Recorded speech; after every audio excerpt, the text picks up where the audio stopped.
warga juga butuh asupan spiritual gitu Pak, psikologis begitu, yang bagaimana menenangkan ini. Kalau di tingkat anak-anak sekarang penyakit yang paling berat adalah kejenuhan, terutama teman-teman yang juga yang lagi sekolah, anak saya juga yang kuliah itu terberat sekarang adalah tingkat kejenuhan.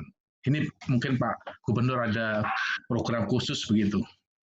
Ya, saya mengalami hal yang sama Mas Sigit. Anak-anak saya juga mengalami itu semua, 4. 4-4-nya itu udah sebulan lebih. Kami melakukan langkah isolasi sebelum ada pengumuman isolasi gitu. Dan mereka sudah, jadi sekarang mungkin 6 minggu lebih ya, mereka sudah tidak sekolah itu, tidak ke kampus. Nah, ini refleksi sedikit nih, Mas.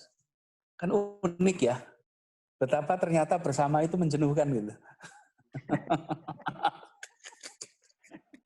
Loh, gimana tuh loh?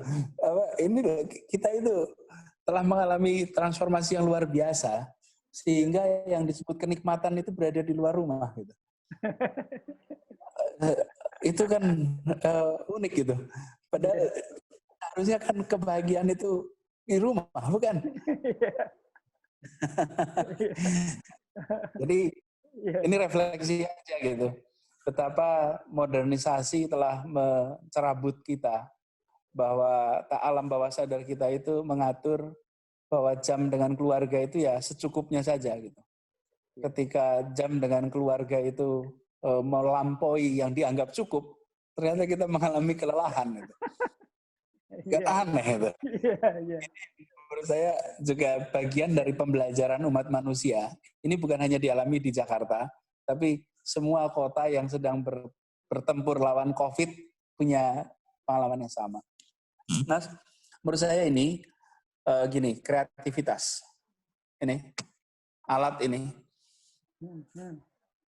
harus dipakai untuk mencari materi-materi kreativitas di dalam rumah bersama anak, istri, keluarga. Menurut saya sudah cukup ambil mata kuliah COVID di WA Group, udah cukup. Ini banyak yang dapat doktor bidang COVID dari WA University. Nah ini udah harus ganti, menurut saya harus diubah dengan mencari itu. Lalu yang kedua, mengenai aspek spiritual. Menurut saya memang ini kesempatan bagi orang tua bersama anak untuk mencari konten bersama-sama. Biasanya konten itu dicari sendiri-sendiri. Anak cari konten, Bapak Ibu cari konten. Ini adalah kesempatan untuk lakukan bersama-sama. Lalu yang ketiga, kegiatan peribadatan yang orang kota ini seringkali hanya bisa lakukan bersama keluarga di saat akhir pekan. Sekarang ini semua kegiatan peribadatan dipimpin sendiri sama bapak ibunya. Nggak dititipkan lagi ke orang lain. Karena bapak ibunya yang harus di rumah. Jadi seorang muslim misalnya, ya udah maghrib, sholat jamaah dengan anak-anak, dengan istri, habis itu ngaji, nanti sampai isya. Itu kan rutinitas rural itu.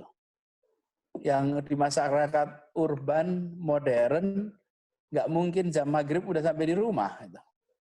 Nah sekarang kita punya kesempatan itu. Jadi saya kemarin ketika mengantarkan pengumuman PSBB, saya sampaikan, mari kita pandang ini sebagai kesempatan untuk melakukan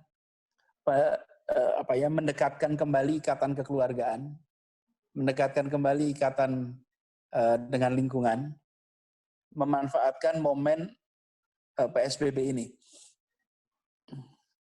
Jangan lupa subscribe ya.